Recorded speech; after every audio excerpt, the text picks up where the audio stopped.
نحمده ونصلي على رسوله الكريم محمد وآلہ واصحابہ اجمعین، اما بعد۔ جب چمن میں لہو کی ضرورت پڑی سب سے پہلے ہماری ہی گردن کٹی، پھر بھی کہتے ہیں ہم سے اے اہل چمن، اے چمن ہے ہمارا تمہارا نہیں۔ بات پھولوں کی ہوتی تو سہ لیتے ہم، اب تو کانٹوں پہ بھی حق ہمارا نہیں۔ محترم علماء اکرام اور ہندوستان کے غیور مسلمانوں،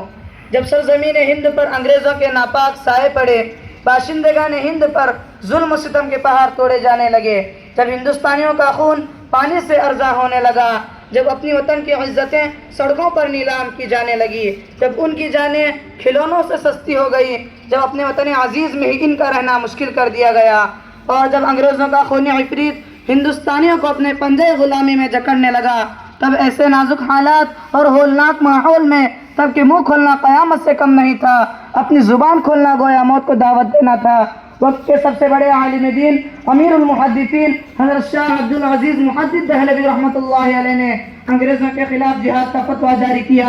آپ نے اعلان کیا کہ انگریزوں کی فوج میں بھرتی ہونا حرام ہے، یہ ملک اب دارالحرب ہو چکا ہے، ایسے وقت میں انگریزوں سے جہاد فرض ہو چکا ہے۔ محترم حضرات، آپ کا فتویٰ کیا تھا؟ انگریزوں کے خلاف طوفان بلاخیز، جس میں کاشانۂ فرنگیت خش و خاشاک کی طور پر چلا جا رہا تھا، انگریزوں کے خلاف کھلا جنگ شروع ہو گئی۔ مسلمان میدان جہاد میں بے خوف و خطر کود پڑے، انگریزوں سے دو بدو اور آمنے سامنے کی ایسی ٹکر لی کہ ان کے چھکے چھوٹ گئے، ناچار انگریزوں کو قدم پیچھے ہٹانا پڑا۔ اس فتوے کے بعد پورے ملک میں انگریزوں کے خلاف عام نفرت پھیل گئی اور ہر ہندوستانی کے سینے میں جذبہ آزادی مچلنے لگا۔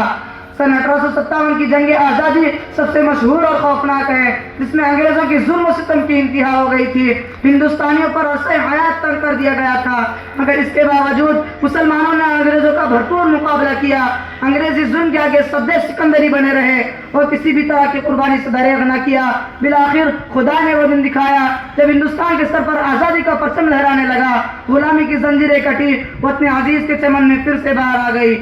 دوستوں، جنگ آزادی میں مسلمانوں نے بے شمار قربانیاں دی ہیں، لا تعداد علماء اکرام شہید کیے گئے ہیں، اگرچہ غیر مسلم بھائیوں کی خدمات کا انکار نہیں، مگر یہ سچ ہے کہ اگر مسلمان خصوصاً علماء اکرام جنگ آزادی میں حصہ نہ لیتے تو ہندوستان کبھی آزاد نہ ہوتا۔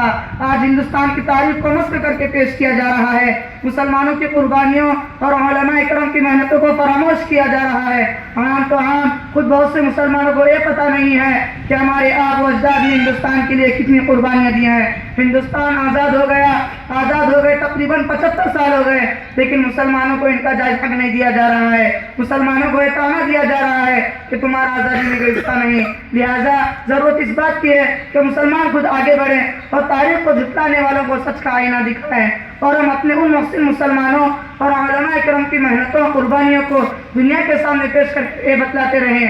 کہ اٹھائے کچھ ورق لالا نے، کچھ نرگس نے، کچھ گل نے، اٹھائے کچھ ورق لالا نے، کچھ نرگس نے، کچھ گل نے، چمن میں ہر طرف بکھری ہوئی ہے داستاں میری۔ آخر دعوانا الحمدللہ رب العالمین۔